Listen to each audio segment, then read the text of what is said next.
But a few stones lying around now that Italy could make use of. They've still got both of their corner guards there, the two red stones out front, and definitely an opportunity for a hit and roll behind on that yellow just thrown. And then I wonder if Bjorn might regret having so many stones in play. Easy, easy. Yep. Clean. This is coming in at quite a weight though. They're going to have to control this roll.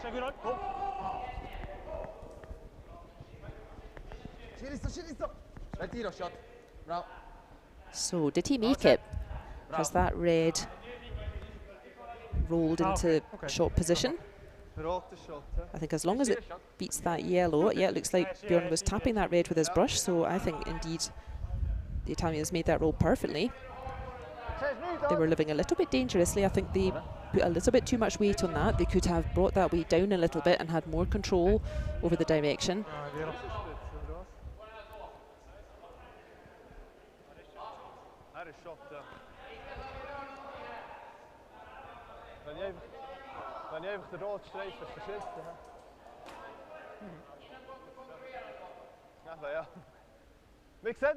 And I think Bjorn indicated that the red was the shot. Kan er auf Geld? Ja, fast nicht. Da musst du einen Fünftel haben. So. Ich würde nur schnell, wenn ich den Rot treffe, dass das sicher schnell was. So. Ich würde schnell. Schnell.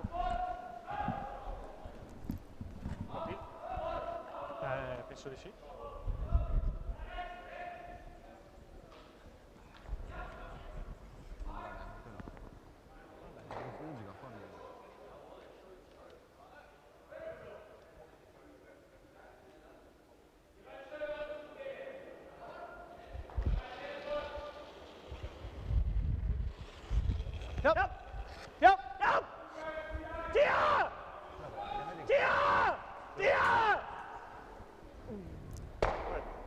So I've just been informed by Chief Technician Chief Stucki, and Matilda confirms us in the chat that the main microphone wasn't switched on. The technical gremlins had been at the buttons again. So let's start again a little bit. Welcome, welcome. We are in the quarter-final stage of the second ADELBODEN International 2021 edition. You join us for our featured quarter-final game, Team RIZZOLLI from Italy against Team Jungen from Switzerland, and indeed from Club ADELBODEN. My name is Lorna Rettig, and I will be hosting us through this quarter-final. So forgive me if I repeat myself a little bit, but we can say hello to the teams again. We'll run through the team lineup, and first of all, I can tell you which other games are out there today. On the left of our screen on sheet A, we have Team Nyman from Sweden playing Team Schnider from Switzerland. Our featured game on sheet B is Team RIZZOLLI from Italy playing Team Jungen from Switzerland. Next door on sheet C, all Swiss affair, Team Hösli against Team Traub. And over on sheet D, we have Team Hess from Switzerland playing Team Glukovh from Russia. So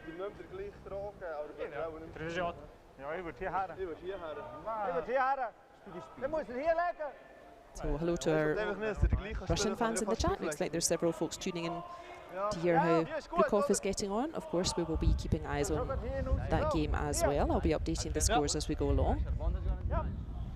You can keep eyes on the scores at the website, that is worldcurlingtour.org.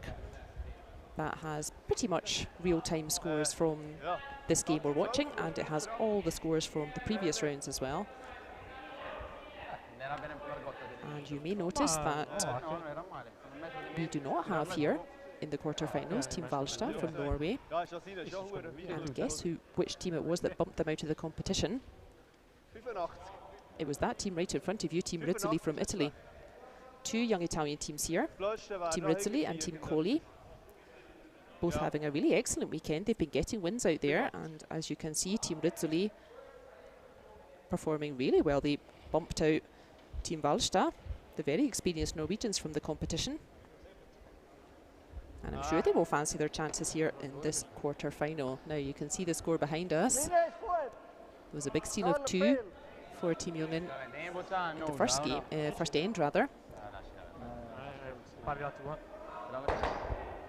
Well, everybody just overthrowing slightly. Maybe this direction is downhill or something. Or maybe they had too much dinner, having a rush of blood to the head.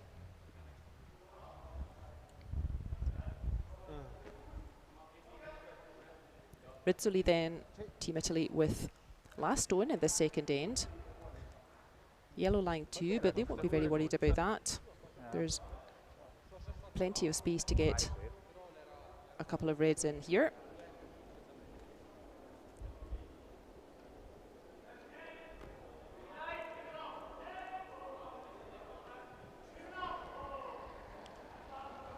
But last stone here for the Italians. No, non è male questo. Linea spazio! Linea spazio! Sembra girare! Now they'll want to be careful here. This was where things went wrong in the first end. They just overthrew it a bit, but that's really good adjustment. Well done. I'm sure he was a wee bit nervous throwing that shot, didn't want to overthrow it again. And safely puts one on the board. Nice job. So Bjorn Jungen playing almost bafflingly aggressive tactics. They're determined to keep every stone in play, even though they're ahead in the points. But that's why we keep updating the rules.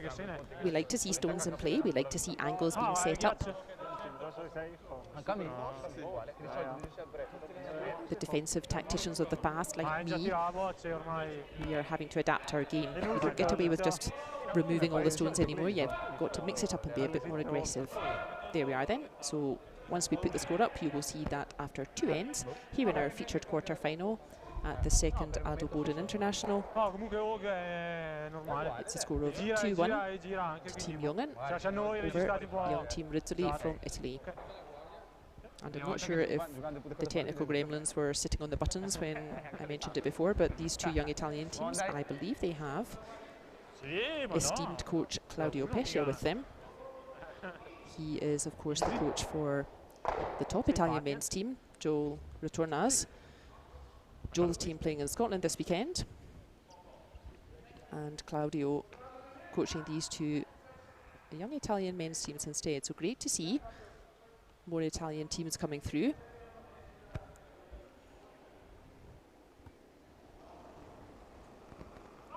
And hi to Susie in the chat. Susie1. Great to have you with us. Danda se puoi. Continua. Continua. Ok.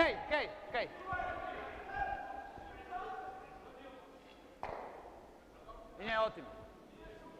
All of our ends, sorry, all of our games are 8 ends, and if the scores are tied after 8 ends, we will have an extra end.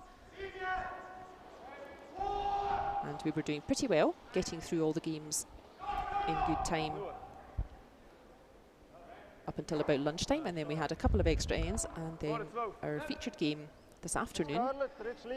I can fully recommend, if you didn't watch that game with us this afternoon, I can fully recommend you do. It went to an extra end between Team Iseli and Team Glukovh, the Russian team. Team Iseli, young Swiss team, they were still looking for their first win, and that went all the way to an extra end. And as I said, if you weren't able to join us this afternoon, I fully recommend you look up that game, Iseli versus Glukovh. Have a look at that game in the video tab on the YouTube channel. It was a real corker. We really enjoyed watching that. Linea buona. Linea perfetta. Linea perfetta. Linea perfetta. 14,90, eh? If you're just joining, we're in the 3rd end of our featured quarter-final here at the second ADELBODEN International. And a bright start for Team Italy.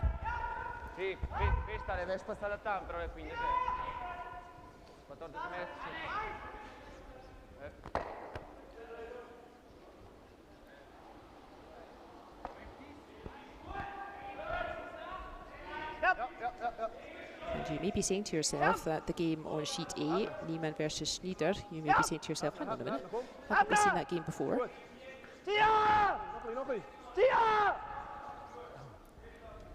What a sweep that is from Tim Jungen.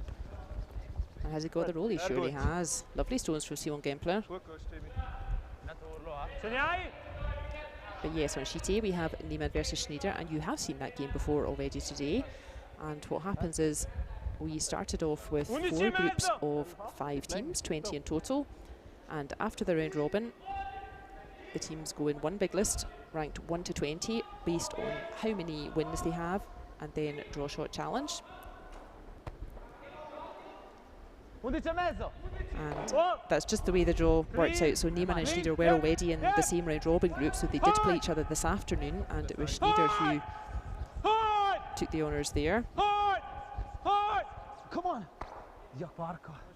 And giving themselves quite a big kickstart in this quarter-final game. You can see just at the top left of our screen, huge score of 5 to Team Schnider in this rematch in the quarter-final. So Team Nyman had a really strong start to their competition. They won their first 3 out of their 3 round-robin games. They had a good fight against Schnider this afternoon, but Schnider just winning out, but giving themselves a bit of work to do now. My view of this ice rink is the same as yours, so I can't tell what's happening in detail on the other rinks. Schnider making it to these quarterfinals in this competition last year, but then bowing out at that stage and giving themselves a huge big chance to play at 9 o'clock tomorrow in the semi-finals.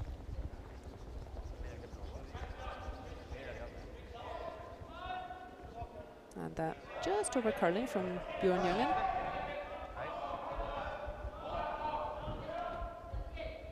I feel like he hasn't maybe quite found his rhythm yet, Bjorn.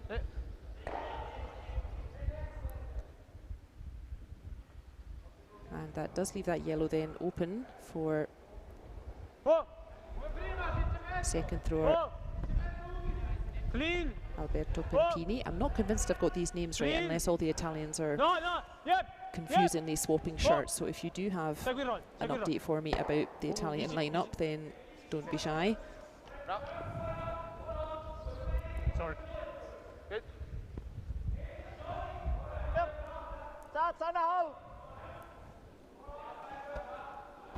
But either way, I'm very happy to see a couple of new Italian teams playing at this level.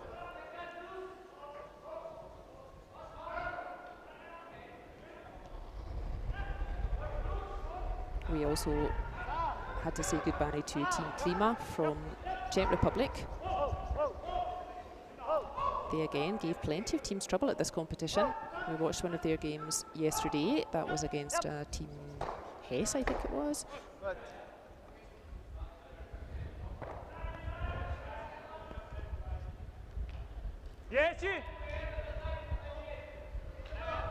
But again, Team Klima just coming up a little bit short.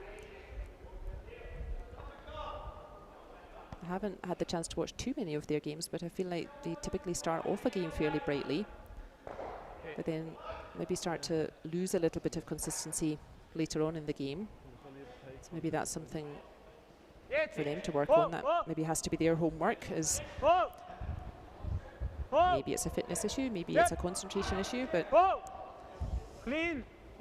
yeah, something a little bit missing from the second half of their game.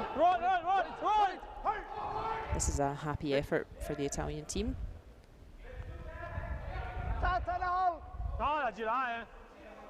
So it looks like Daniele Ferrazza, as I said, unless they've all swapped shirts, it looks like he's actually throwing second stones, or even third.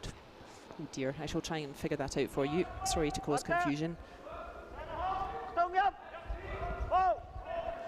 But no confusion about Team Jungen. I know all of them.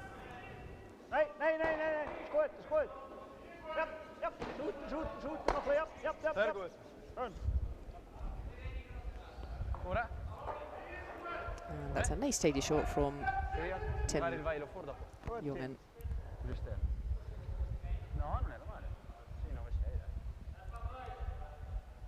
Jungen with last stone in this third end.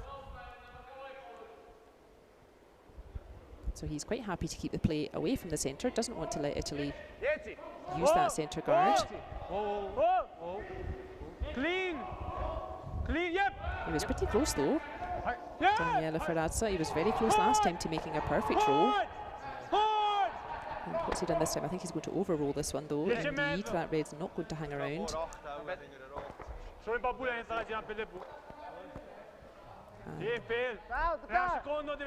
Certainly what I would do is remove that centre guard. That's the other option, is to bring a stone in behind the corner guard. Well, I think it's getting maybe a little bit late in this end to start building a 2. They're 1 point ahead anyway. It's only the third end. They don't need to go crazy with aggressive shots here. So I think this is a wise call, asking Brother Tim to just remove that stone.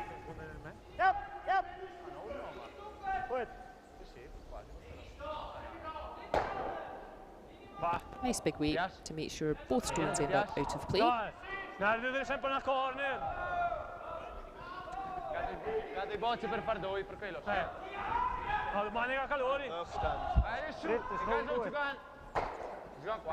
Four stones to come then, 2 each.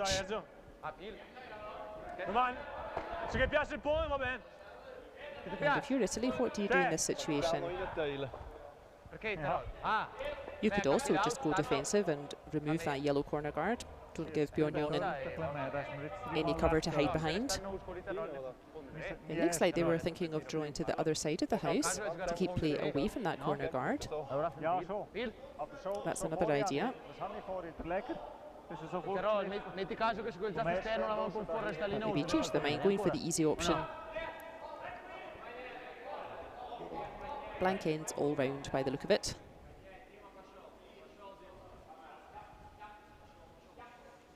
But nothing wrong with that. If you're going to play the aggressive style, then you've really got to have the shots to back it up. And I don't blame people, and particularly not in this early stage of an important game. I don't blame them for just keeping their life straightforward. No guards and no cover means no chance of getting into a big mess against Team Jungen.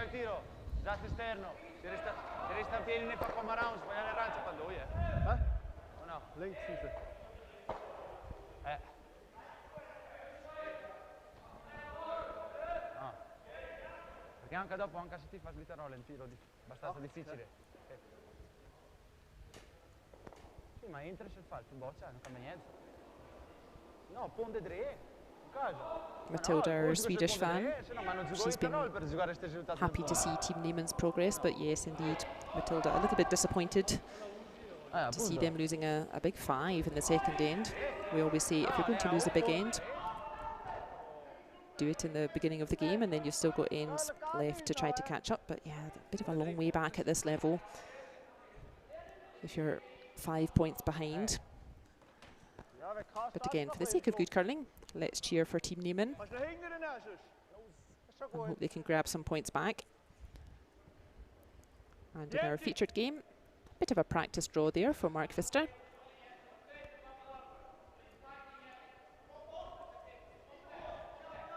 Always good to just keep that T weight in your pocket.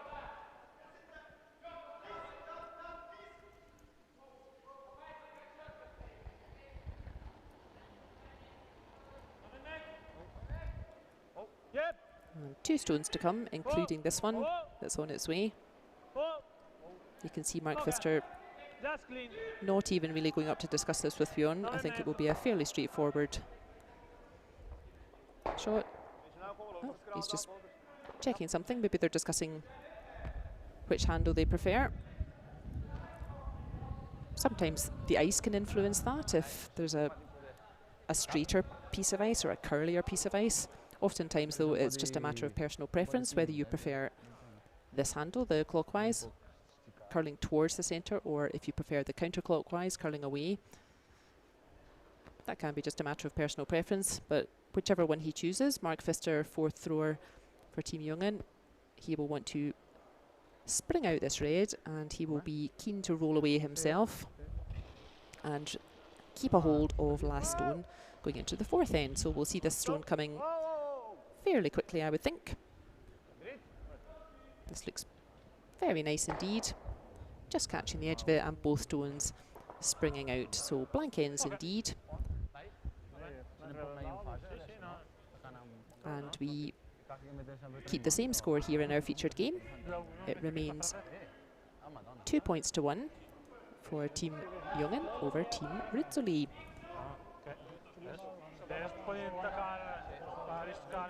While they're discussing team tactics for the fourth end, I can update you what's going on elsewhere. You can see on the top left of our screen there, looks like they're just concluding their third end over there, but yeah, big 5 for Team Schnider in the second end, so they lead Team Nyman 5 points to 0. On sheet 3, or sheet C, pardon me, next door, we have the all-sorts affair, Team Hösli against Team Traub, and a blank end in the first end there, and then a score of 1 and a steal of 1, and Team Hösli leads Team Traub 2 points to 0 after 3 ends. And our fourth quarter final out there this evening, it's Team Hess against Team Glukovh from Russia. And after 2 ends, that's a score of 1-0 to Team Hess. Blank end also in their first end. So we're happy to see plenty of our foreign teams making it through to these quarter-finals. It can be vaguely disappointing if you're at this nice international competition with plenty of international guest teams and you end up playing the same old Swiss teams you always play. I think it's always fun to play new teams. I don't think these two teams in our featured game, I don't think they've met before.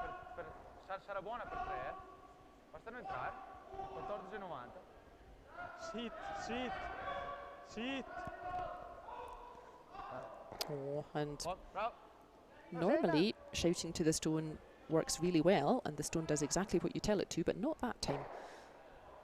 They were trying to tell it not to just roll into the house, but it did, and that means it's not protected by the free guard zone. And that means that Bjorn Jungen can ask Simon Gempler to go straight ahead and remove it.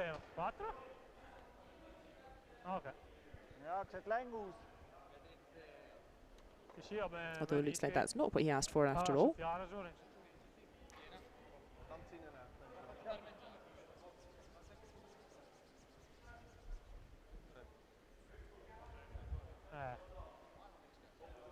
Bjorn Jungen persisting with his hilariously aggressive tactics of playing towards the wings rather than just removing that red as he would be entitled to do.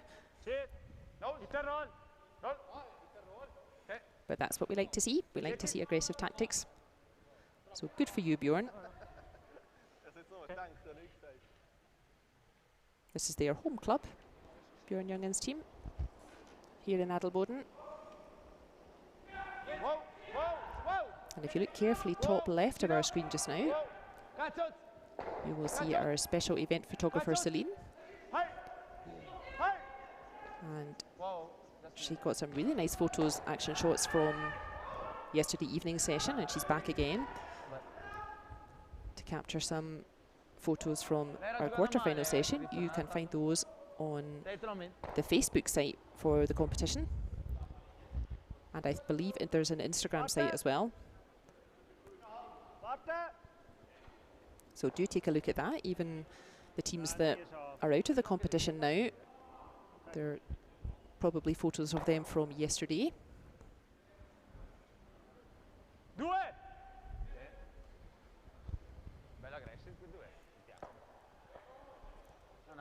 So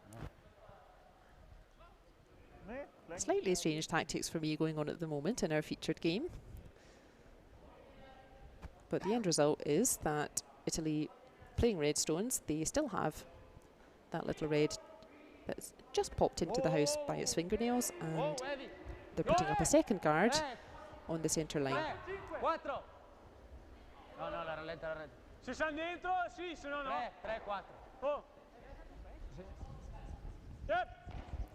the 4 winners this evening, our 4 quarter-finalist winners, they will be back on ice at 9 o'clock tomorrow morning, European time, for the semi-finals. And our 2 semi-final winners, they will compete in the final at 1:30, also European time. Now, it looks like either they changed their minds, the Italian team, or they overthrew that slightly. That stone's ended up in the house rather than being a guard. And I definitely think it's worth trying this double, yeah.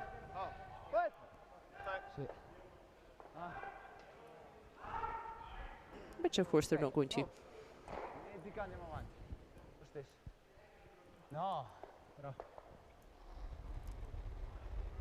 Jungen does have last stone. There you are. You can see last stone is with Jungen for this end. And they're still going for the really aggressive calls. They want to get this yellow into play rather than using it to remove the reds. You're not looking very happy with this game just now. Bit of a sigh.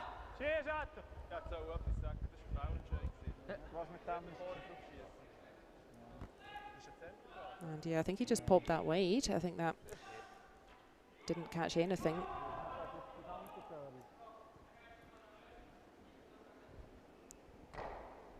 So he needs to just focus on his game, Bjorn. It can be tough when you're just not having a particularly good game out there. It can be tough to just put that out of your head, keep calm. You haven't become a rubbish player overnight. The stones are... you've got the shots, it's in there somewhere. But it could be really hard if you're just having a bit of a struggle with your game. So I think, yeah, this is starting to build up a little bit too much. We need to create a bit of space. So a nice satisfying hit from Bjorn Jungen. That will hopefully steady his nerves a bit.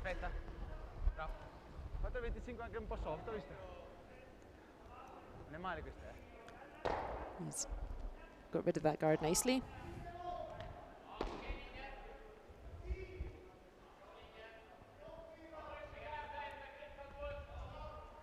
But Italy looking quite nice here in this 4th end. They're asking the question of the Swiss at the moment. Playing nice, simple curling, playing towards the centre, as they don't have last stone.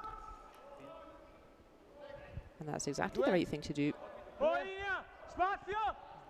You leave the Swiss to try and build an end, leave them to figure out how to get stones into play. Well, looks like this one's coming in a bit chunky as well. I feel like we saw this a little bit in the 2nd end as well. Maybe it's downhill this way. And that's really come up a little bit too close to the other stones. And I think Tim Jungen will indeed be asked. He can certainly get the double. Bjorn just showing him how far it is between the stones. And I think if he's clever about this, I think it's possible to get all 3.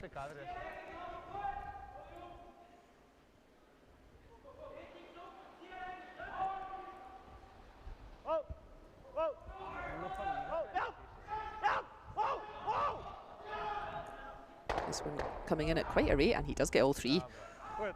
What a shot from Tim Jungen. Very satisfying. Cleared out everything from the centre.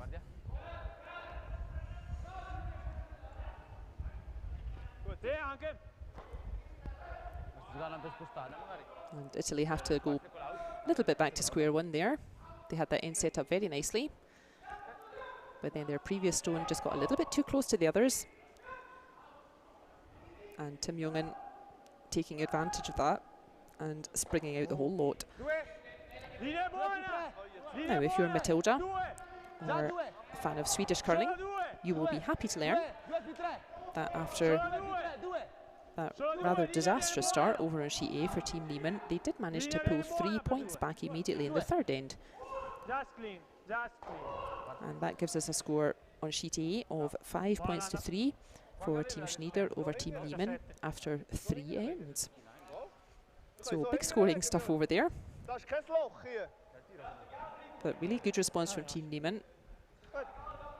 quite unusual to have a big score of 5 at this level, and well done them for keeping their heads together and responding right away with a big 3 points back on the board. So that really keeps them in this game. 5 points to 3 for Team Schnider over Team Nyman.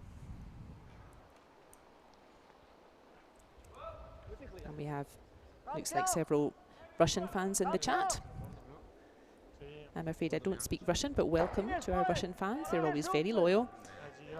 And they will be pleased to hear that after 3 ends over on sheet D, Team Glukovh picked up 2 points in the 3rd end.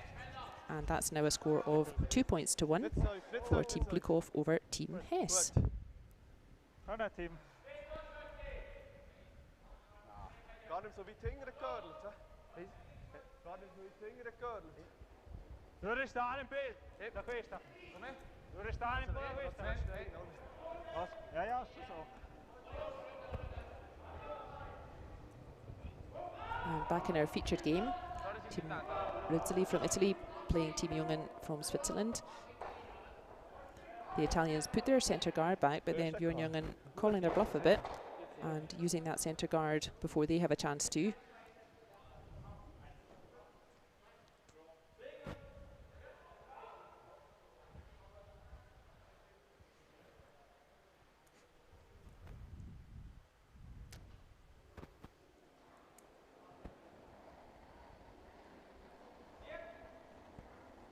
We're in the 4th end of this quarter-final. The score is 2 points to 1 for Team Jungen over Team RIZZOLLI. So actually, even if Team Jungen scores 1 in this 4th end, that would make the score 3 points to 1, and that's not a disaster, and that probably informed Bjorn's decision to go for the centre before the Italians could use their guard.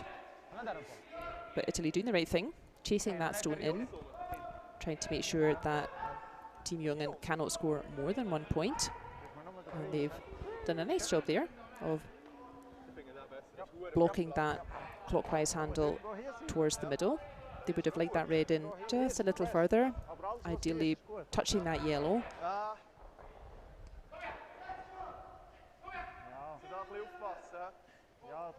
Ja, der wäre hier schon der Beste.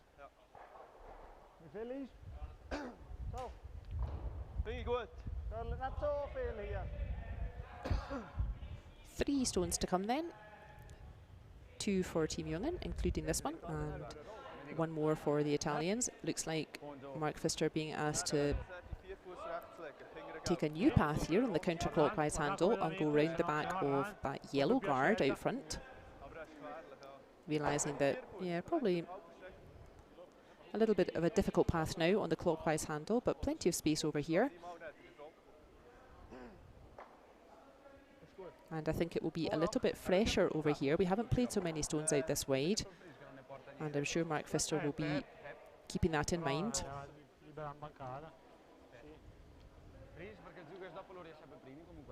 I'm sure the sweepers will as well, ready to sweep on this slightly fresher path. So first stone of the 4th end for 4th thrower Mark Pfister.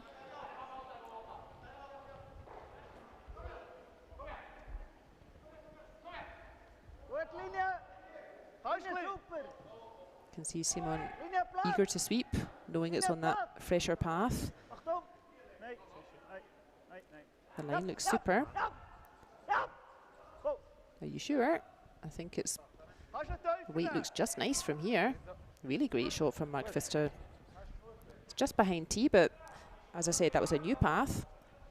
That was well judged by the team there.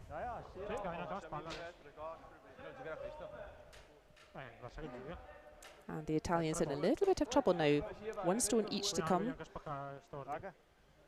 Next stone from Italy, and final stone for the Swiss.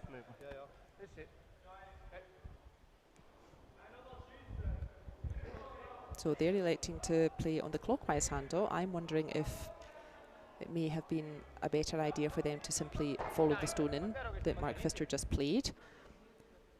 If they could play the exact same shot on the exact same path that Mark Pfister just threw, then their red stone would be sitting in front of Mark Pfister's stone and would cancel out that yellow in the front as well. But they feel more confident on this side. And as we've said, sometimes maybe the slightly more difficult shot, maybe skip or fourth thrower just feels a bit more comfortable with it, and that's a perfectly valid reason for choosing that shot as well. Line, line. Linea ok? Line. Linea buona. Linea. Linea. Oh. Linea. Line. Oh. They're sweeping hard for line by the sound of it, but I think line looks pretty good. I'm wondering if they've overswept that, you know. Oh, unlucky boys, that was a brave effort, but I think they maybe overswept that a little bit. They were maybe concerned that it might catch a big curl and crash into the red in the front ring. But yeah, that just sailed on a wee bit. We've seen that a couple of times in this game from the Italian team, just overthrowing slightly, and unfortunately for them, Mark Pfister can now simply play a copy-paste. Same shot he just threw, and you can see that Bjorn Jungen standing a little bit further out. He doesn't need to be anywhere near the guard this time. With this last stone, if you can plant this yellow somewhere in the 8 foot, the white rings, that will be enough to score a big 3 points. Same again, please, Mark Pfister.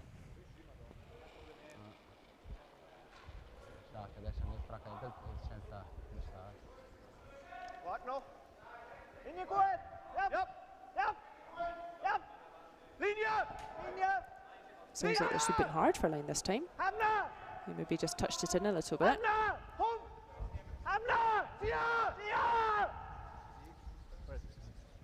And ooh, maybe needed it.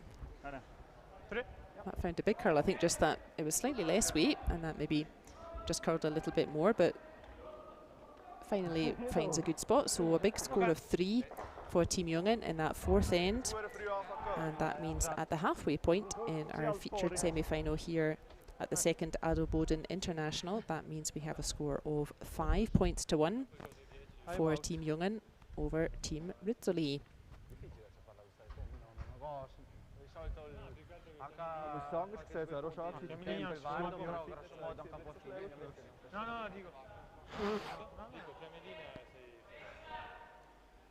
We just had one game already today, Team RIZZOLLI. That was at 11 o'clock, where that was actually when they bumped Team Walstad out of the competition. They won that game.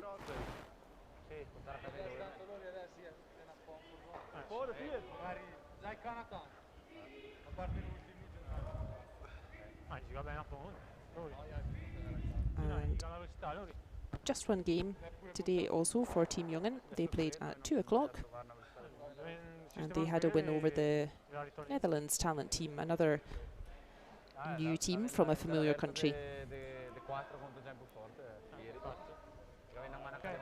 Once we put the score up then for that fourth end, that was a big score of 3, making the score 5 points to 1. And I was about to say quite a long way back for the young Italian side, but you can see over on sheet A, Frederick Nyman's team managing to grab 3 points back against 5 in their game, so plenty possible.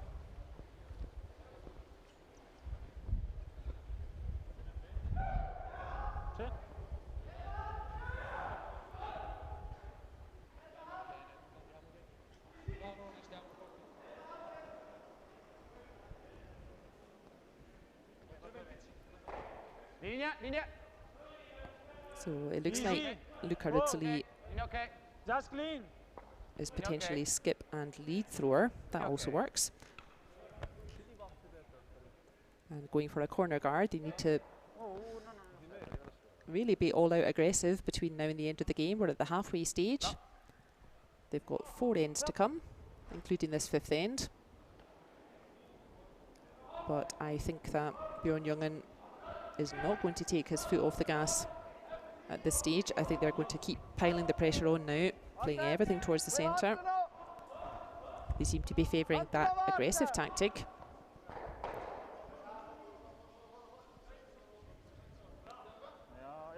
But the shot from Simon Gempler just hanging a bit wide. Oh, he's got away with it, hasn't he? I think the curling gods seem to be smiling on Team Jungen this evening. But you can still use that stone, Italy.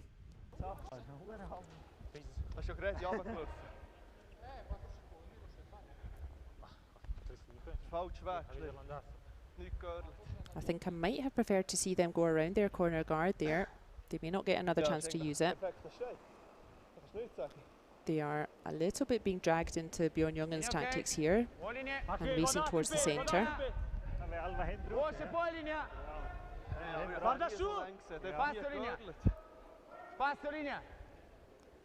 But I think they maybe need to be a little bit more aggressive than that. They're 4 points behind, and I think I might have preferred to see them using that corner guard and then attacking the centre.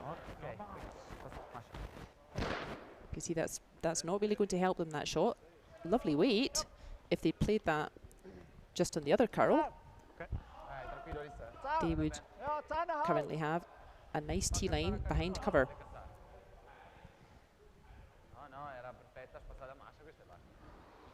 But as it is, this should be a fairly straightforward shot for Bjorn.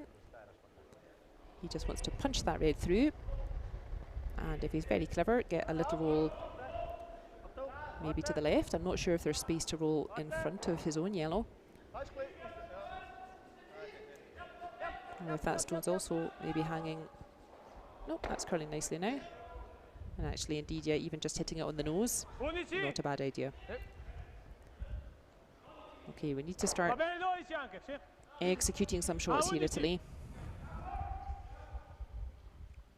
We need to get some reds safely into those rings. Don't make it easy, or don't make it straightforward for Bjorn Jungen's team to hit them out. So we need a nice roll here. So a gentle weight. We need to control the roll. Clean. Chep. Chep. Hard finish, hard finish. And they really have to trust that the stone curls a lot at the end.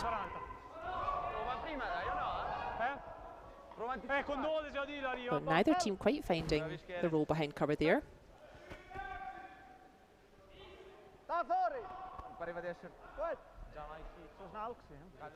Second chance for Bjorn.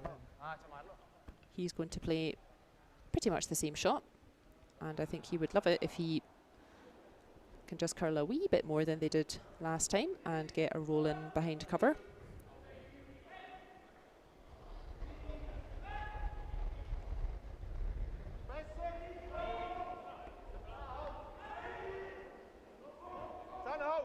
Simon Gempler Weiskip keeping a close eye.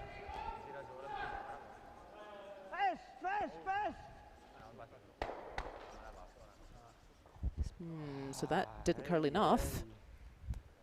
And he's accidentally squirted out his own yellow, but he has left that yellow lying around. Bjorn continuing to have a bit of a fight with his game today. He's not quite firing 100% yet. Italy with last stone then. So what about, what about trying to bring that corner guard into play? You could do it two ways. You could do the straight draw, which sounds and looks like that's what they're doing, or you could try and bounce off that yellow, but you would have to make sure you're really controlling the roll. So I like this call.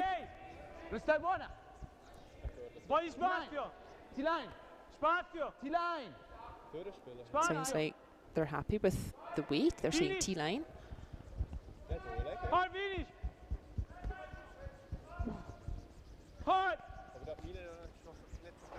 This is more like it. Let's drag the play away from the centre. Let's force Team Jungen over to the wings. Let's see if we can get a mistake out of them that way. So that's more like it, Italy. That's a good shot to bring the play away from the centre.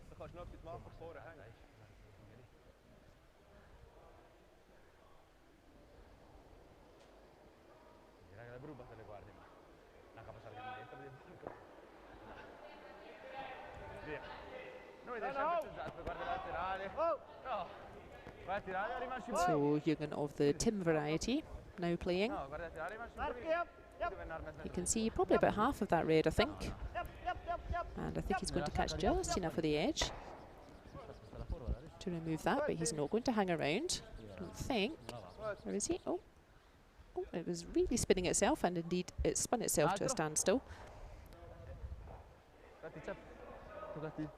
But a second try for Italy to replace that red behind cover.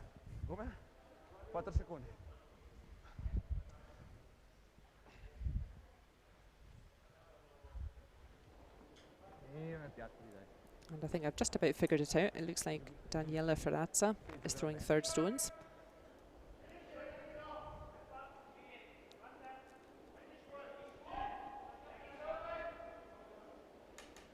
Whoa. Clean! T-line! Clean! T-line! Linea buona! There we are. Linea buona! Sei! Hard! So we know this line, they just played it. Oh, linea buona! Entrare, su entra. And this looks even better. You can see that's better hidden behind this time. Nice work. They're not so easy for Tim Jungen to get rid of that one. That's fully in behind that red guard. Nice work from Team Italy. This is more like it. Backline. As lang as das möglich ist, oder der? Ja, finde ich auch gut. Finde ich auch gut. Finde ich auch gut. And so well hidden, actually. That looks like Bjorn is asking his brother for the raise takeout. Let's just try and get rid of both of these reds with one stone. And a raise takeout, of course, much more difficult than just removing one shot.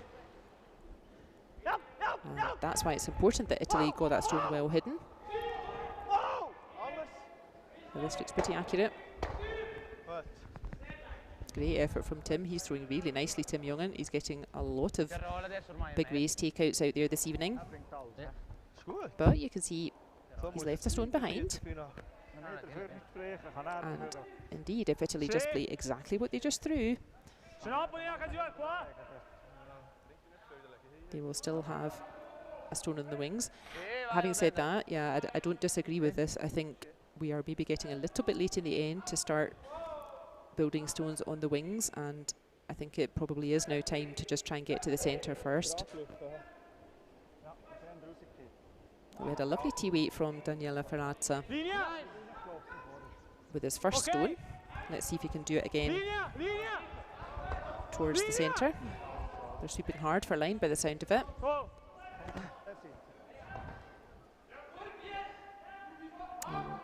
Not quite able to find that same weight on this side of the sheet, Daniela Ferrazza. That's a pity, because now that gives Bjorn Jungen's team the chance to get to the centre first and put quite a bit of pressure on the Italian. That red has landed up in a bit of a troublesome spot. You can see there that red is just slightly overlapping that yellow, so we can't even use that red to punch it back into the rings. It's a little bit stuck there.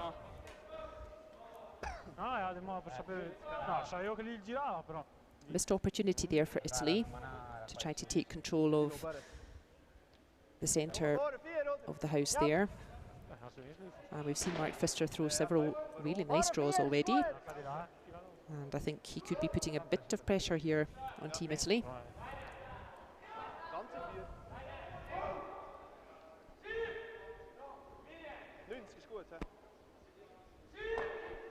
And while Mark Pfister is doing his thing, putting up another T-line, you can see on sheet A to the left of our screen, you can see that Andrew Schnider's team picked up one more point in the fourth end, and that gives them a score of 6 points to 3 over Fredrik Nyman's team from Sweden. But the stone also catching a huge curl and coming up a little bit shorter. Well, it's found a decent spot there. You can see there are 2 yellows either side of the centre line in the front ring. Both of them are quite dangerous. But Italy, they can't block everything, and I think this is their best idea. Let's have a nice controlled weight, nothing too wild. We need to control this red shooter and make sure it gets safely in behind cover.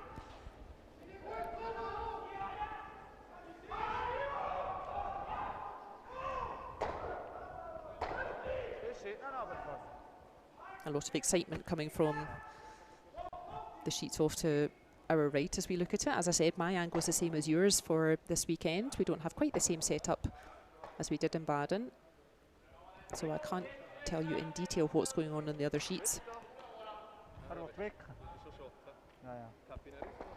But certainly some close games going on out there. Clean, spazio! Vicino! Clean! Yep! Wow! Yep! Clean! Clean! Shouting clean is typically good. That means the path's just nice. Great effort, Italy. That's really nice. And it looks like it's Mattia Giovanella who is throwing fourth for this Italian team, and I think he's done a really nice job there. This shot is makeable for Mark Pfister, absolutely. But they're having to try mix things up a bit, Italy. They're having to try to get some red stones hanging around, and I think that was the best way to be able to do that. I'm not quite sure what all the discussion's about here. I think it should be fairly straightforward for Mark Pfister to just punch that yellow right on the centre line, punch that one back onto the red. Oh wow. Again, this blisteringly aggressive approach from Team Jungen. Boring old Lorna, I would certainly just hit all I can see of that yellow in the centre line, punch it back, remove that red. No reds equals no points, but Mark Pfister in aggressive mood and saying, no, I'm just going to outdraw that red. Just played by Italy.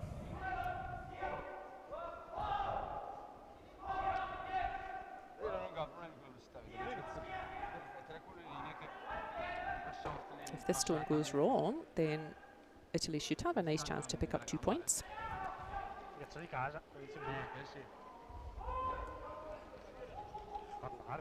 Yep.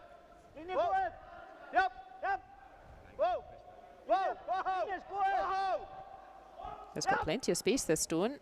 It's got a long way to curl. You can see both sweepers going coast to coast on this one. And I think that's coming up short. It sure is. And much broom slapping. I think that's already one red counting. The one that Mattia Giovanella, played with his first stone.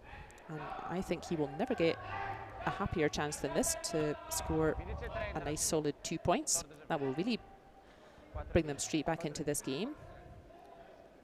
So good luck, Mattia. I think fully in the 8 foot will be enough, fully in the white circle. He doesn't need it to hide behind anything. He just needs it to be there. Last stone of this 5th end in our featured quarter final.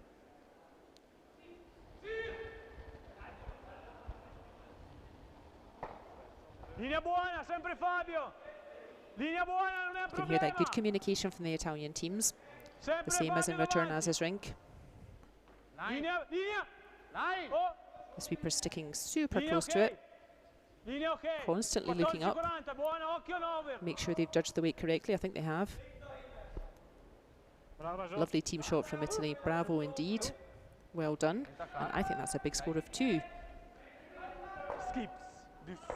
So, confusingly aggressive call for me with Mark Pfister's last stone, and that has cost them, because I think that is a score of 2 to the Italian team. And that means this game becomes well within their grasp. And after 5 ends, we have a score of 5 points to 3 for Team Jungen over Team Rizzoli. Guardia. Guardia. Guardia, guardia. Da buon guardo sul A sesta. Per lo skill. Perché sennò... Interesting news from Sheet C. That was a very tight affair, but it looks like Team Hösli may have really just burst that game open. So they scored a big 3 in the 5th end, and that means now the score over on Sheet 3 is 5 points to 1 in favour of Team Hösli over Team Traub, with 3 ends to go. So big task for Team Traub on Sheet 3. Still very close over on Sheet D between Team Hess, who are playing Team Glukovh from Russia. That remains 2 each after 4 ends.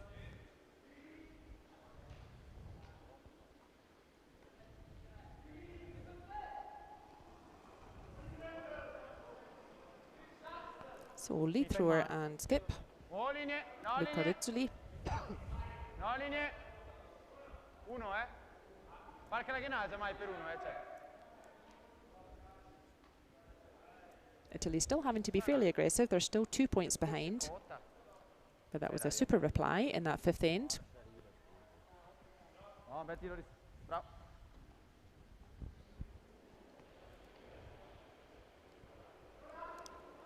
Team Jungen don't have to gamble too much.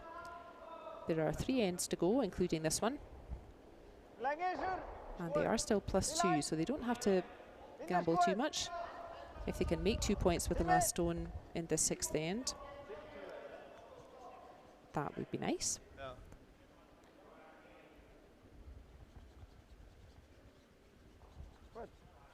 But they've given themselves that 2-point cushion, and they don't need to be too aggressive, but that doesn't seem to have stopped them so far in this game.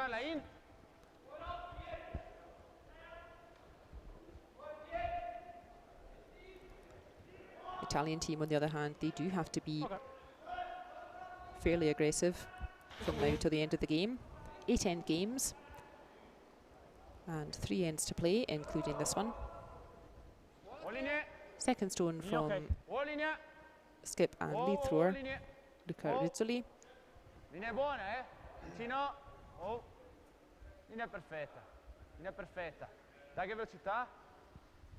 Giù se puoi, quindi puoi giù. You want to get good separation between those 2 guards. And yeah, I think he's played that pretty nicely. Yeah, not easy to remove both of those red guards with 1 stone. Possible, but not easy.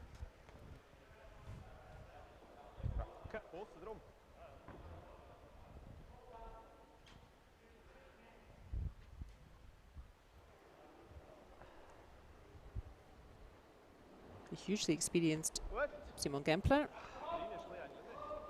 Lead thrower and vice skip for Team Jungen.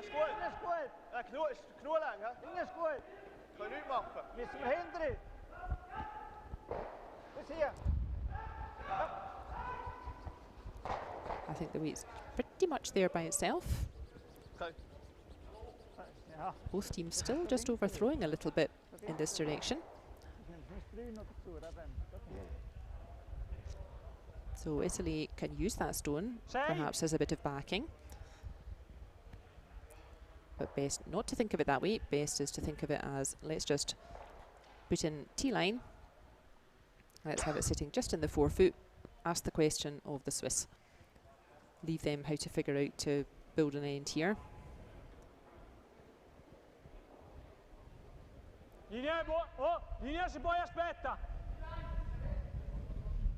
So it's only the Italian second thrower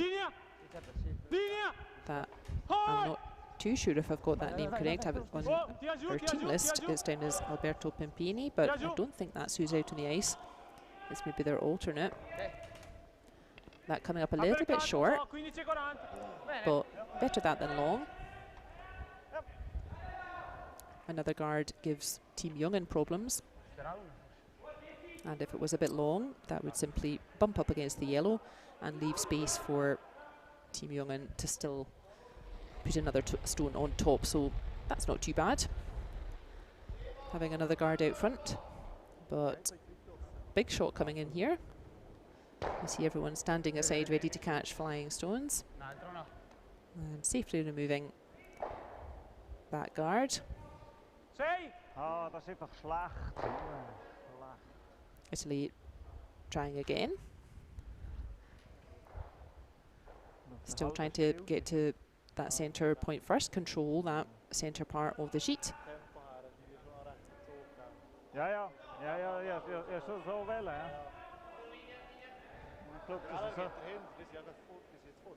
Ja. Die line, clean. Blijft de andere Seite spelen. Oh, die line, clean. Linea oké. This looks better. Die line, linea oké. Looks like a good path. Around the guards by plenty, that's good. And then just now catching that big curl at the end. Super. That is a super shot. Really nice stone from the Italian second thrower.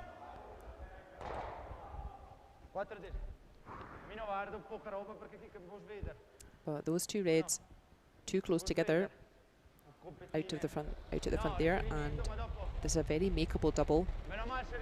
And then Italy will have to be careful. There are two yellows lying around, both of them behind tee.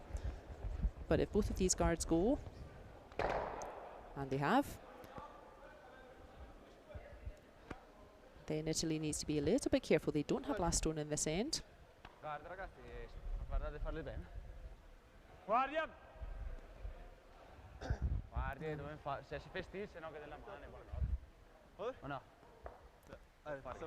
This is a kind of hilariously aggressive call as well, but having said that, there are 3 ends left only, and Italy still need to somehow grab 2 points back just to level the scores.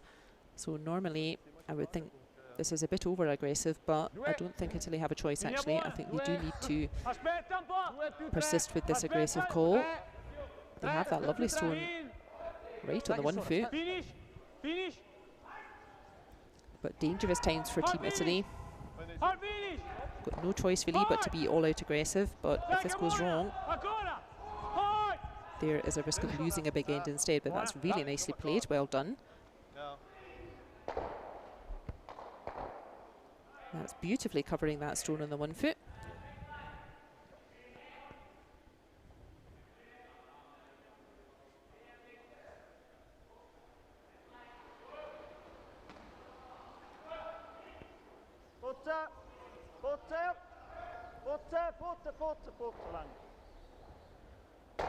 And Tim Jungen making no mistake getting the guard off, but doesn't get the raise, giving Italy the chance to replace that guard.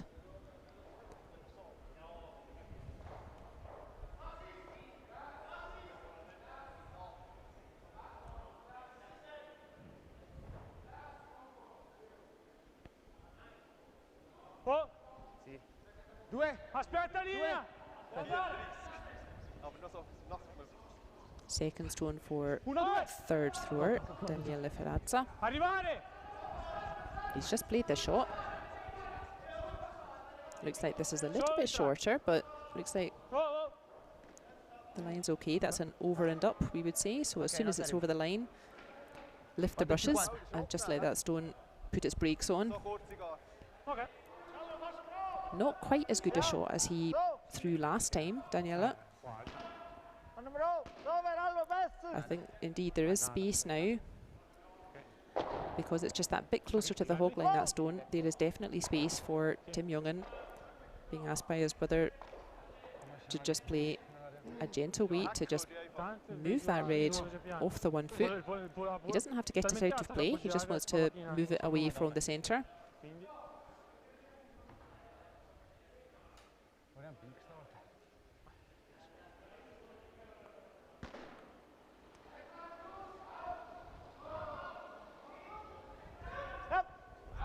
He's having a really strong game this evening, Tim Jungen.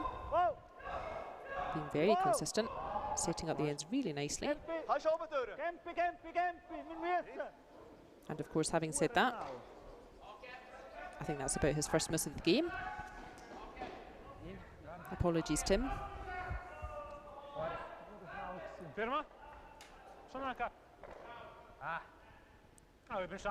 And Italy, if you are ever going to grab this game back, this is the kind of chance you have to make the most of. Yeah, you need to put a second guard, get good distance between those two guards, focus on that line. They've played this line a few times already.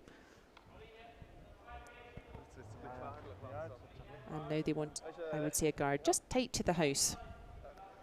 Make it very difficult for Bjorn Jungen to remove both of the guards with one stone, and Jungen running out of stones in this end. So this could be a big chance for the Italians to put some pressure on the Swiss, set themselves up with a strong chance to maybe steal another point back in this game. That's exactly what they need.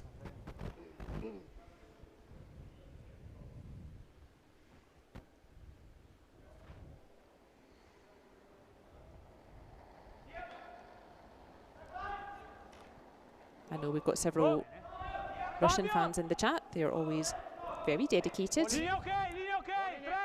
keeping an eye on the score from Team Glukovh, and our Russian fans will be happy to learn that that was a score of 1 point in the fifth end to Team Glukovh, and that gives us a score over on sheet D. After 5 ends, it's 3 points to 2 for Team Glukovh over Team Hess.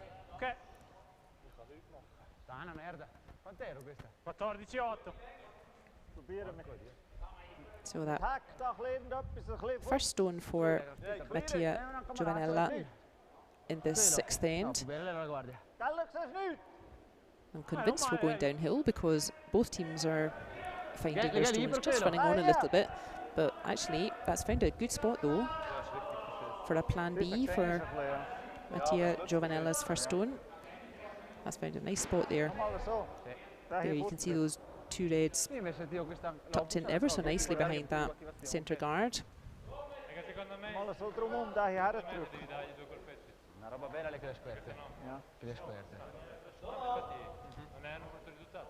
Tough for Team Jungen to find a way in to score 1 at the moment. It's a huge raise if you want to use that red out front. It's pretty close to the hog line. That would be a really difficult shot to use that red to drive back into the rings. It's a very long way.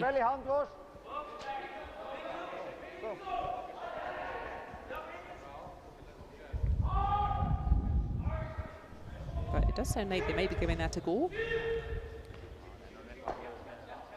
At the very least, they should at least remove the guard.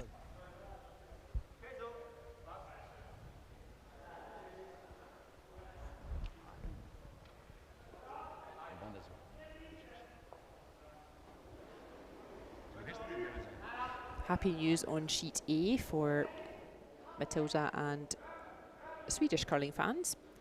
Another score of 1 point for Team Nyman in the fifth end, and there you are, you can see it just in the top left there. That gives us the score of 6 points to 4 in favour of Schnider over Nyman after 5 ends. Well now, as we said, that was a very difficult shot to drive that red back in to the rings there. It was a very long way from the house, and I think Italy will just want to replace that red exactly where it was, and giving themselves a super chance to grab some points back at the sixth end. We've had a few games this weekend where one team looks to be quite comfortable, built themselves a cushion of a couple of points, but then the other team really fighting back hard. That certainly makes more of an interesting watch for us viewers.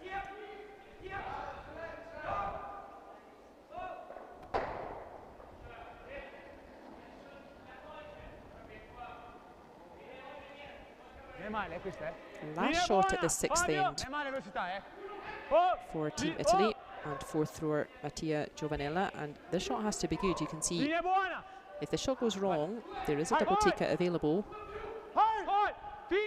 but I think they've judged this just beautifully. This time they do want to keep it moving, try to cover as much of those reds as they can, and I think that's a super shot from Mattia.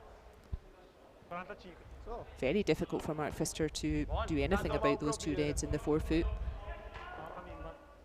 Great play from the Italians, really well done there, giving themselves a huge chance to grab 1 or 2 points back at the 6th end.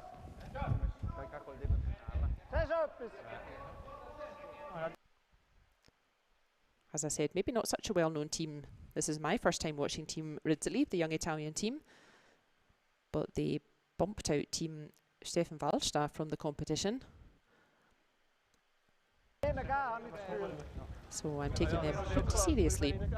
Sounds like they've got some good shots going on.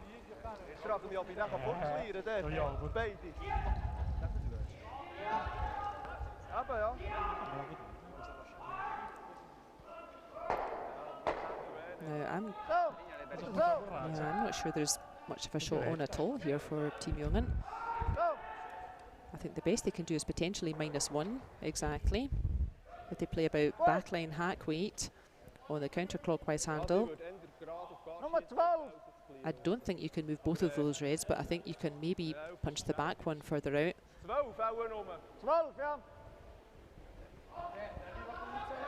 Super shot placement from the Italian team there. As I said, if that stone had gone wrong, fairly straightforward double takeout. You could have been losing 3 yellows and that would be very much game over.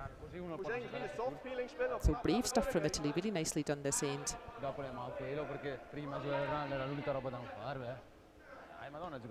And this far from an easy shot for Mark Pfister, just to make -1 instead of -2.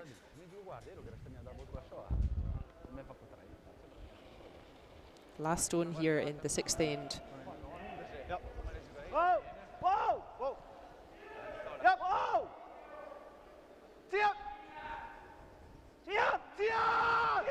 He's got to get around that big long guard first.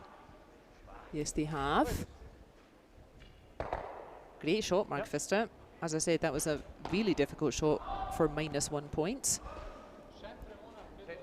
He makes it beautifully, but great end there from Team Italy. They worked really hard to give himself a chance, and it's paid off for them.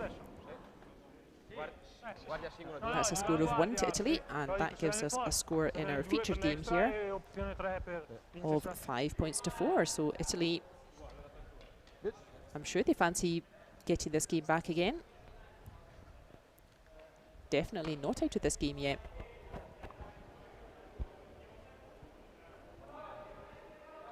There we are, big steal of 1 for Italy there. Really well crafted end they did, and I expect they will want to do the same again. It's working for them, just keep playing towards the centre. They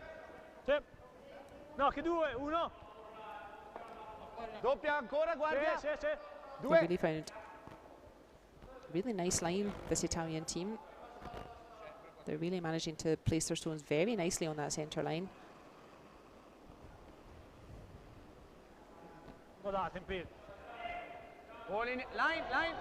Line se puoi. Non è male velocità sempre, eh. Oh, guarda che arrivando deve fare un bel 2.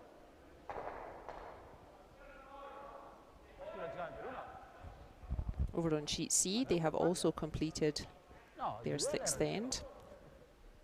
And Team Traub managed to get 1 point back there in the 6th. And that gives us a score on sheet C of 5 points to 2 for Team Hösli against Team Traub. 2 ends left to play there. Quite a big ask for Team Traub, but as I said, we've watched a few games this weekend where we thought one team was fairly comfortable and pushing it over the line, only for their opposition to come strongly back again.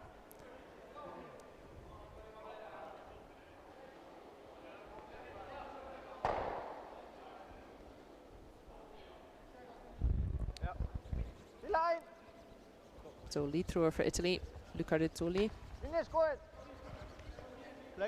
Another nice start. He's really got that nice guard weight in his pocket this evening.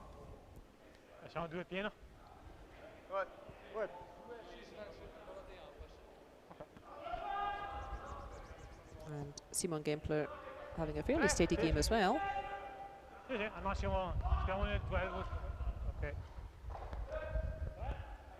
The Italians, quite right, just ignoring that yellow. They're only 1 point behind, but they've only got 2 ends left to play.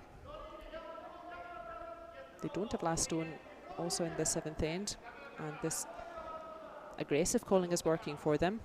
They are getting a couple of misses from the Jungen team. I think they want this stone just tight to the house. They do still want it protected by the free guard zone. They found that centre line absolutely beautifully again. RIZZOLLI having a really happy game this evening. Really setting up the ends well for his teammates.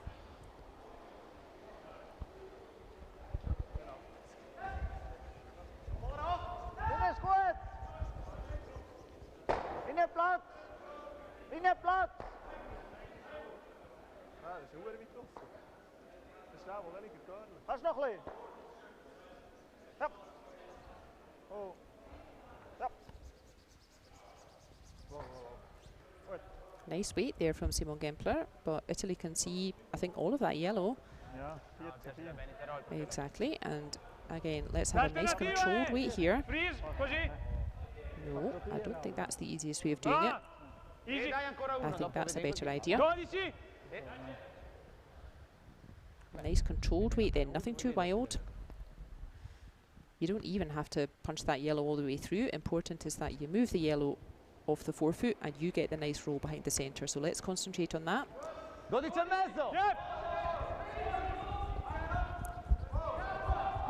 It sounds like it is a nice controlled weight.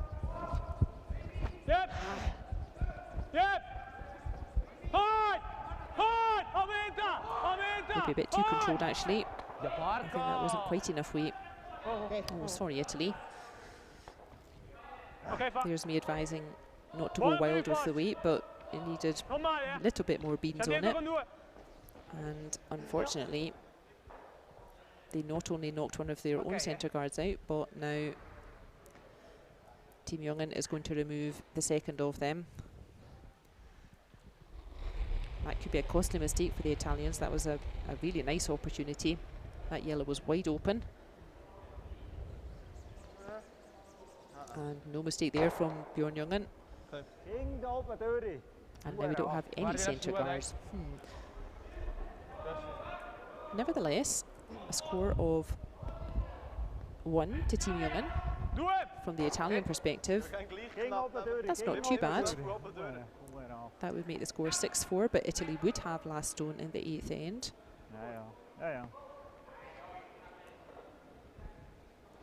So if things continue like this in this end, that might end up being a better idea for them. They're still playing aggressive tactics here, seeing if they can get a mistake from Team Jungen to give them a chance to steal another point.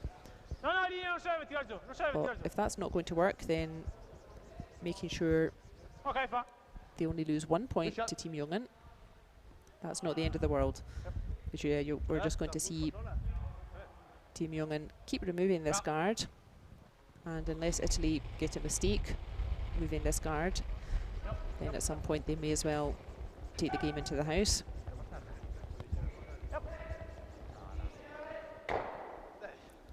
And again, no trouble there for Bjorn Jungen. A simple peel. Probably worth trying this, 1 or 2 more times. And then I think I would probably simply remove that yellow in the house. Keep 2 reds in the house, far apart from each other. Make sure there isn't a double and just accept losing 1 point. Worth trying another couple of times then to see if they can get a mistake removing the guard, which would give them an opportunity to draw a stone in behind. Yeah,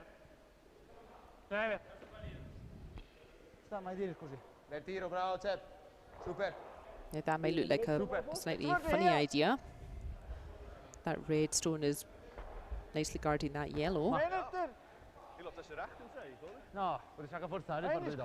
But this is the only way that Italy can get points in this end, is if they have some cover out front, and they'll deal with that yellow later. So they're not exactly guarding the yellow, they're more guarding that space. And actually, Bjorn Jungen looks like he wants to call their bluff here. He could just continue removing that guard.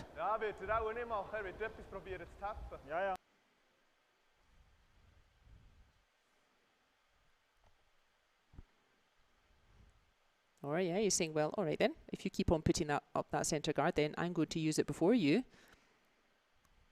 And put the second yellow in behind it.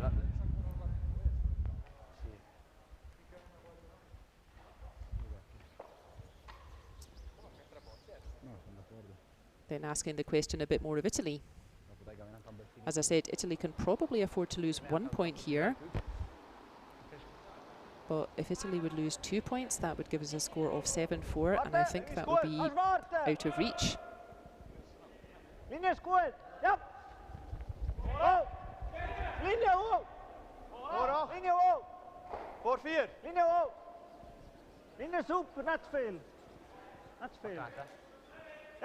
This looks like a really nice shot again from Tim Jungen. He's having a super game this evening.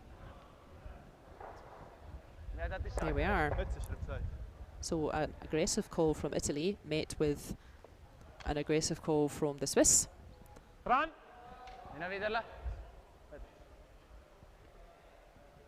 you wanted that guard there, Italy. So I'm not sure that's your best idea to use it to drive back.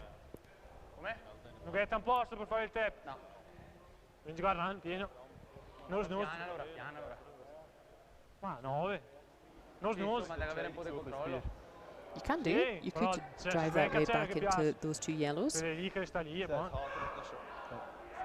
you could follow those yellows towards the forefoot and try and set up some angles to try to remove at least one of those yellows with your last stone.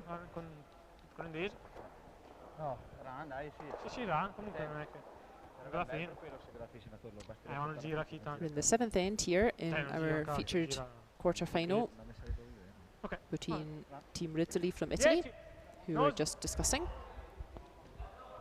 and Team Jungen from Switzerland. And you may be able to see on the left of your screen, you can see Andrew and Schnider holding the brush, and I'm not surprised he's having a bit of a smile to himself. You can see that they are continuing to push ahead in this game, and after 6 ends the score over on sheet A is 8 points to 4 in favour of Team Schnider over Team Frederick Nyman. And this game, I think, slowly getting out of reach of Team Nyman.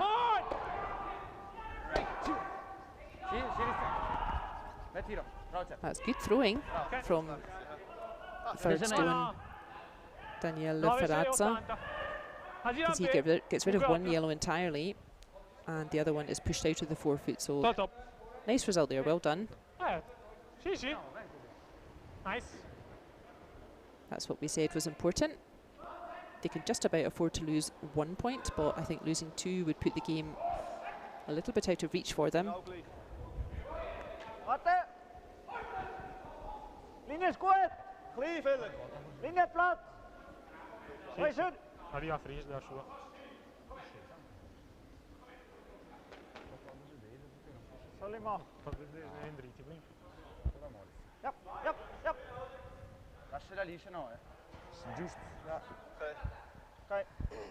Well, now we've got 2 yellow stones behind T. Again, you can go with that counterclockwise handle, but if I was you, Italy, you've just watched a stone come on the clockwise handle. I'm not sure why they're making their lives difficult. They're going up the other side of the sheet.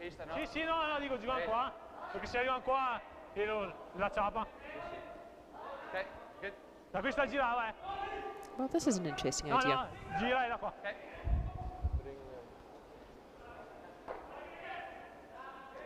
I feel like I would probably just take the similar path that we've just watched Tim Jungen play.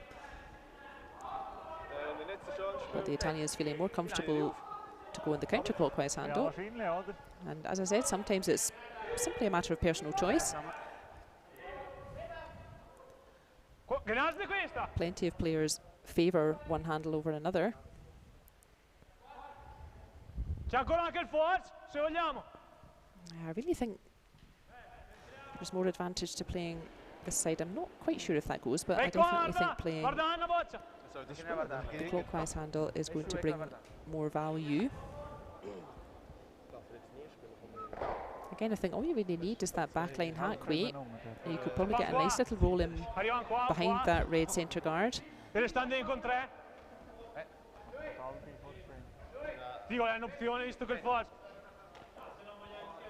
Maybe just that little bit less experience showing now for the Italians. Quite a young team still. This is where you learn. Beh, se c'è questa fina, sicuramente arriva a squadra. Sì, sì. Don't take too long, boys. Don't lose that rhythm. Don't lose the feel for stones. Va bene, ok, devi giusto guardarlo. Dopo un caso. Ok. So they're convinced that that counterclockwise handle is their best idea. And you have to be comfortable, or well, it's better to be comfortable with the shot you're playing. So even if that maybe looks like the more difficult shot, if that's what they're more comfortable with, then oftentimes that is the best shot for you. So this is the first stone of the 7th end for 4th thrower Mattia Giovanella.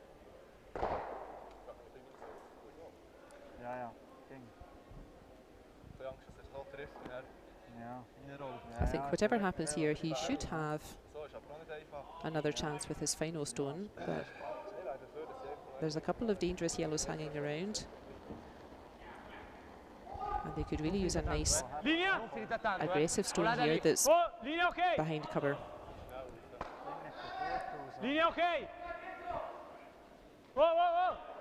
It's got a way to curl. No, you're too late to try to bounce off the edge.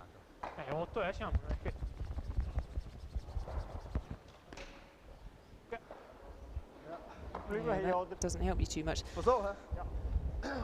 Can't help but feel if you'd come on the clockwise hand, where Bjorn Jungen is now standing, I think that stone would have worked out just beautifully at that same weight.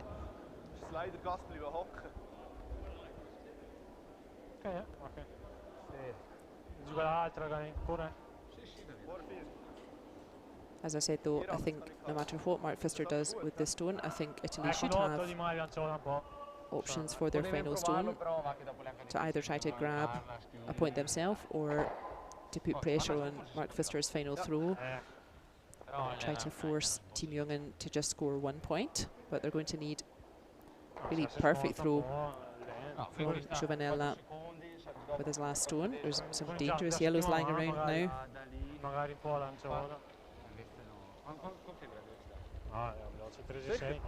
Goed, Linie, kansen 4.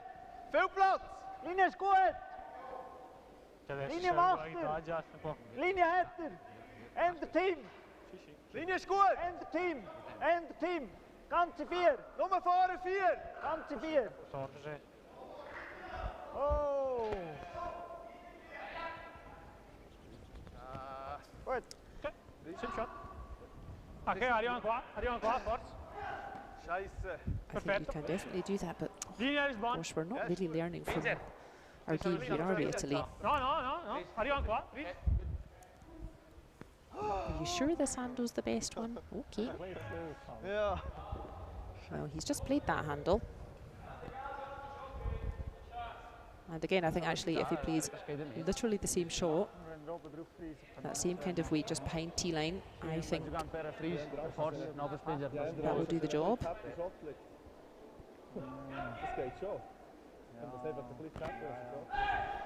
And would certainly make life difficult for Mark Pfister to score more than 1 point with his final stone. But we need to make this shot first. There is that big curl at the end, but we've got to get the path absolutely correct here. Linea, ok. Non tanto finita, 2 colpi, linea. Linea buona, molto. Freeze, T-line. Linea perfetta. Linea perfetta. Sounds like everyone's pretty happy with it. 14-6, buona. Freeze. There it's grabbing that curl now at the end. Hard! Nice work.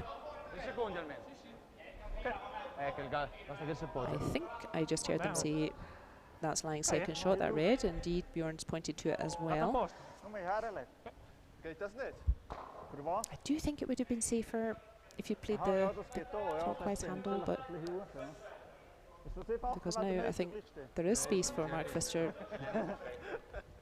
to swing a second one in and maybe just move that red just a few centimetres, but let's see. Sì, c'è questo controllo, ma era sempre giù.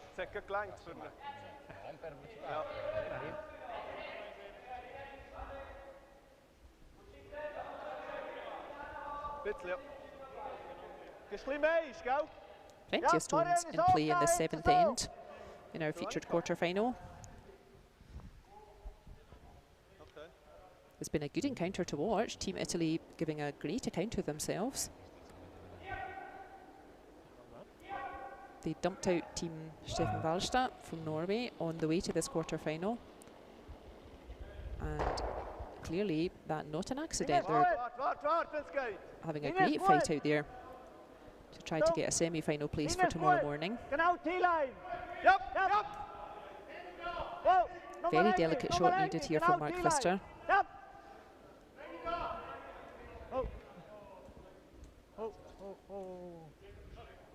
Good shot. And I think that is 2, yeah. So I feel if you'd played down that path, Italy, you wouldn't have given them a chance to get 2, because I think that's now made their life significantly more difficult. I think a score of 7-4 is really quite different than a score of 6-4. Italy now needs 3 shots just to keep this game going instead of 2. So definitely advantage to the Swiss here in this 8th end. They will be starting us off in this final end of this game.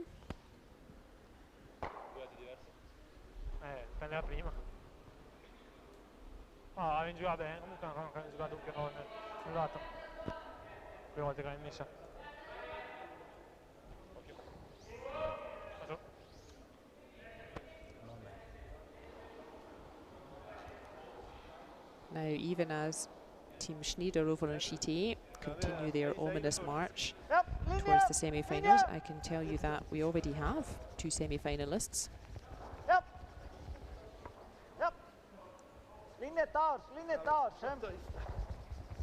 One of those 2 semi-finalists already confirmed comes from sheet C, and that is a win for Team Hösli over Team Traub by a score of 5 points to 2.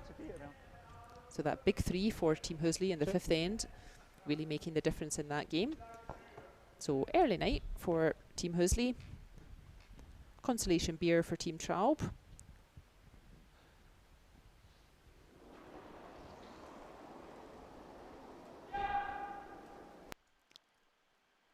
And according to my website, it does look like the Russian fans will be happy. It looks like Glukovh has qualified for tomorrow morning's semi-final by a score of 4 points to 2. And it looks like that was in 6 ends. So I do want to confirm that. That seems a little bit strange if Team Hess shook hands after 6 ends when they were only 2 points behind. But certainly on the scoreboard on the website, that seems to be what has happened.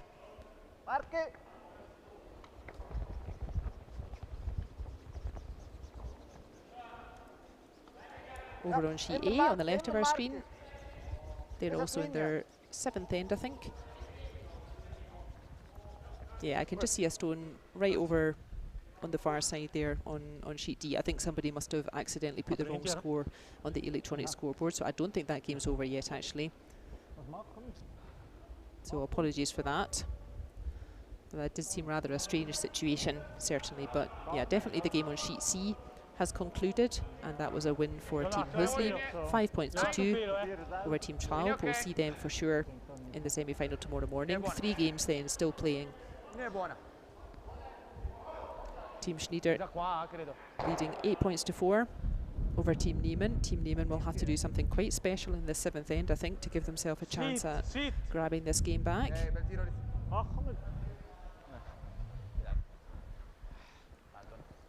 And here in our featured game, Team RIZZOLLI from Italy, they are also going to have to do something fairly special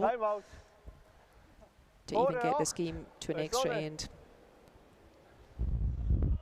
I do wonder what they were thinking with their last couple of shots on that 7th end. They were watching Bjorn Jungen's team playing the clockwise handle, and they elected to play the counterclockwise handle, and I feel like if they'd stuck to that same path as Jungen, I'm not sure Jungen would have had a good chance for 2 points. But as it is, 2 points were scored, making the score in our featured game 7 points to 4 after 7 ends.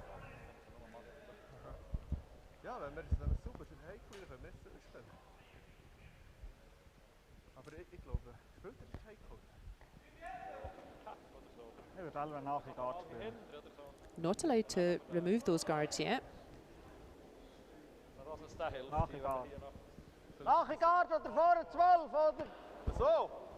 Yeah, I quite like that. You don't really want a guard out front. You're +3 already. I would either indeed just freeze your own yellow in the front rings, or the other option is you could just throw the stone through. What I don't think you want is having guards out front, certainly. You're +3 points. The last thing you want is a bunch of stones in play.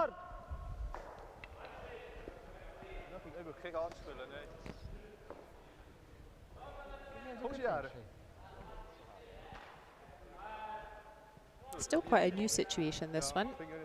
This is our first Olympic cycle using the 5 rock free guard zone.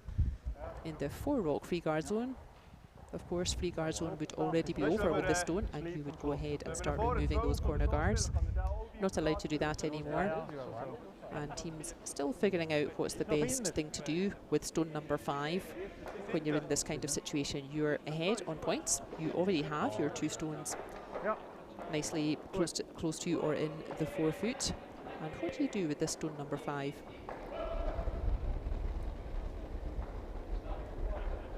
If you look at the left of our screen, then you can see the teams bringing the stones back to the home end, and that must mean that sheet A has concluded. And we'll confirm the score in just a second, but I think losing that big end in the second end, losing that big 5, Team Nyman, I think that just gave themselves too big of a mountain to climb. But we'll confirm that score as soon as we can. But it does look like Team Schnider is the second team qualified for semi-finals tomorrow morning.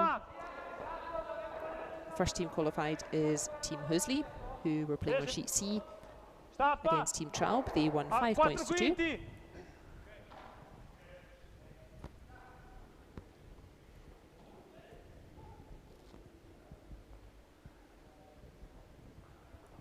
Two games still out there. Our featured game, Team RIZZOLLI of Italy playing Team Jungen of Switzerland.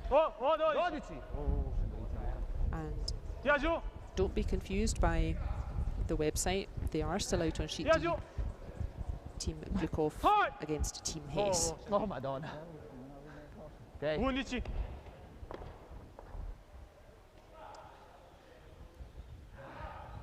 11. Goed, kom hier. Zeker één weg.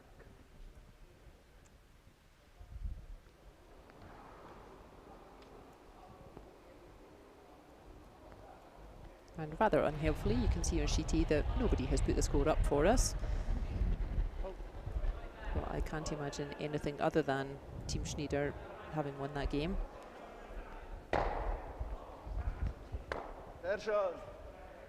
Oh, wow, yeah, I think the curling gods also wanting this game finished now. And even though Italy has last stone, They're really running out of stones here to try to get the 3 points they need just to keep this game going.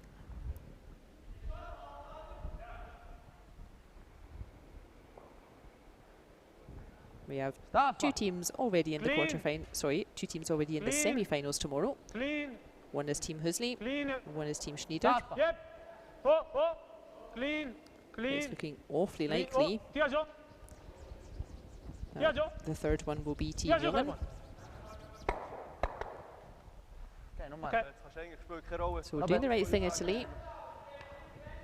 Trying to keep those stones in play. The more yellows there are hanging around, the more likely that red stone will catch one of them and remain in play. But there is quite a big gap there for Team Jungen to poke that red through and out of play.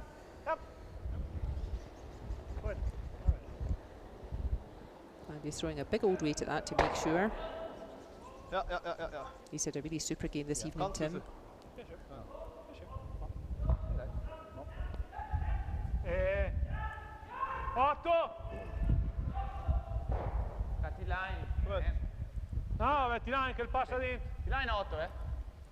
And Team Schnider indeed confirmed as our second team qualified for semi-finals tomorrow.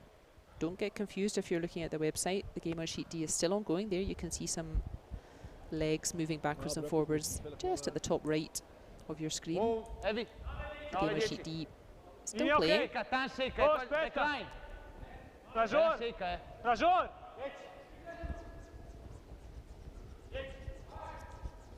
So Italy doing all that they can. The only thing they can do now is try to freeze to some yellows, try to make it difficult to remove those reds. Again, that's not a bad effort. Well, I imagine Team Jungen will be throwing a screamer at this again. He doesn't mind if he loses a couple of his own yellows as well. Just this red has to leave the house. And actually, I think if Tim makes this shot, no, we need to do it once more. I thought that would be it, running out of stones, but we need to remove one more red before that's the situation. There, no mistake there. Everybody's scampering off to catch the stones spraying out from Tim Jungen's shot. So he has left a wee bit of a backing there. Yeah, if you can get a red right to the middle of those yellows, that would be difficult to remove.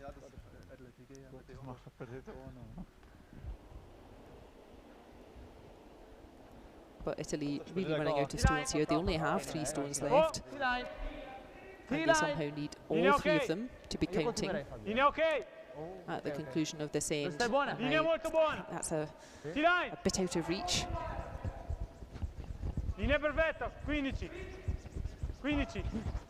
He couldn't have played the stone much better.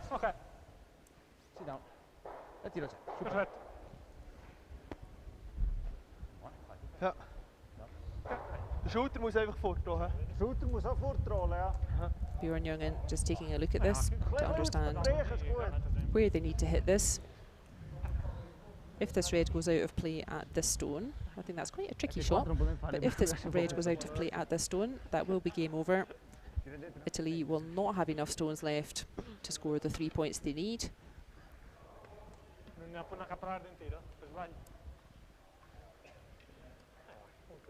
Non canal dritto perché se questa resta va una bozza poi per caso fa una abbastanza piccola sì, ma non ci crede mai. So I think this will be a big week coming from Mark Pfister, yeah. There's a big push out with that one. Now I think this red will probably still be here after this. Yes it is, but it's lost all that backing. And that was the idea. Italy hanging on by their fingernails to this game. They're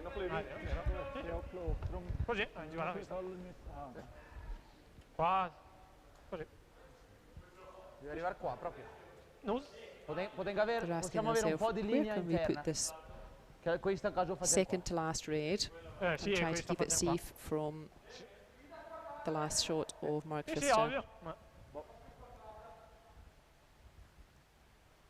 I think the decision is to try to freeze that yellow that's at the back of the forefoot and try and give both of those reds a little bit of backing, make it a little bit more difficult. But as I said, Mark Pfister just needs to remove one more red, and then Iseli will be out of stones and they will shake hands. But stranger things have definitely happened. Ja, 4 deze, ja. 4 is sogar auch. Ja, muss ihn Haar genau herfriesen. Ohne Lücke, ja. Freisen leicht, nur ganz leicht versetzt. As I said, the game on sheet D is not finished. Ja. They're in their 8th end as well, and the scores are all level. It's 4 each. Going into the 8th end over on sheet D in the game between Team Hess from Switzerland and Team Glukovh from Russia. Don't get confused. If you're looking at the website, that game is ongoing.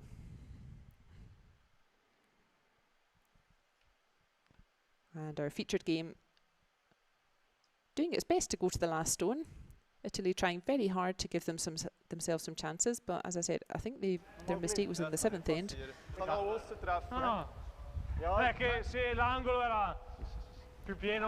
So one of these reds leaving the house and the game will be over. And I think if Mark Pfister just again throws just a nice chunky weight at that, just make sure that one of those reds goes.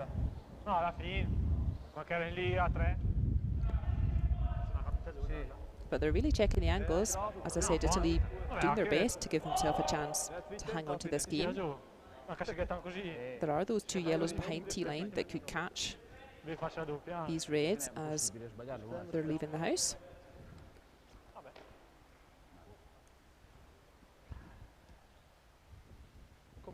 So with this shot to finish the game at this stone.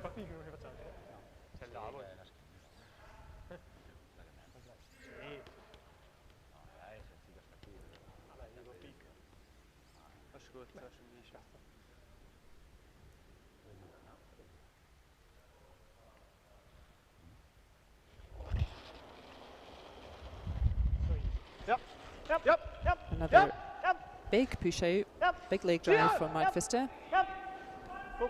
He's throwing all the weight at this red and he just gets rid of both of them just to prove his point. So great shot from Mark Pfister. Italy are out of stones and that is game over. So we have 3 teams qualified for semi-finals tomorrow morning at 9 o'clock European. And it's currently 3 Swiss teams. We have Andre Schnider qualified. They beat Team Nyman from Sweden. Team Hösli, well, we were bound to get a Swiss semi-finalist from that game. Team Hösli beat Team Traub, both 2 Swiss teams, and we've just had a really entertaining game this evening. Young Team RIZZOLLI from Italy, I think, having a great weekend. I hope they're happy with their performance. I think they've given us a lot to be entertained with. Young Team RIZZOLLI from Italy just losing out to the more experienced Team Jungen from Club ADELBODEN here. So we have 3 teams already in the semi-finals.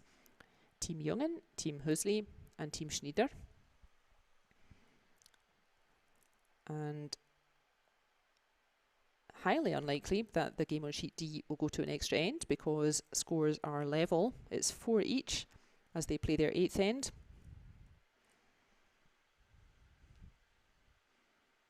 And there, if you look in the very top right corner, you can see a little stone going past the World Curling Tour logo. So that game's still ongoing, and we will have one more semi-finalist for tomorrow morning. As I said, my view is the same as yours this time. So unfortunately, I can't even tell you what's going on, particularly on sheet D. So do check back for the score at the tournament website, worldcurlingtour.org. Thank you for joining us this evening. Do come back tomorrow, 9 o'clock in the morning, for some breakfast curling here from ADELBODEN. Thank you for joining us today, and bye for now.